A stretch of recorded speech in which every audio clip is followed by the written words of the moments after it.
بسم اللہ الرحمن الرحیم۔ السلام علیکم ورحمۃ اللہ وبرکاتہ۔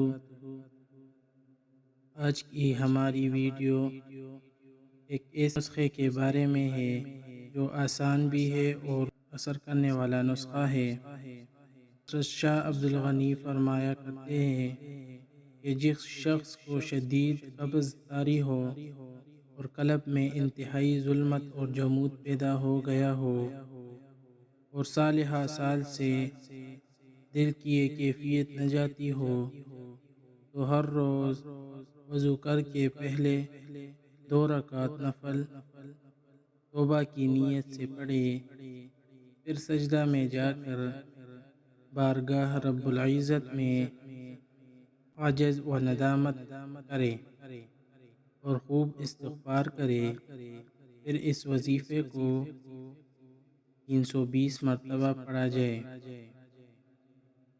یا حی یا قیوم لا الہ الا انت سبحانک انی کنت من الظالمین۔ یا حی یا قیوم لا الہ الا انت سبحانک انی کنت من الظالمین۔ پہلے تو آپ سمجھ گئے ہوں گے، اور اگر اس کے بارے میں تفصیل جاننی ہے تو ہمارے ساتھ رابطہ کریں اور ہمارے چینل کو سبسکرائب کر دیں اور بیل آئیکن کو آل پہ کر دیں تاکہ ہماری ہر ایک ویڈیو آپ تک سب سے پہلے پہنچ سکے۔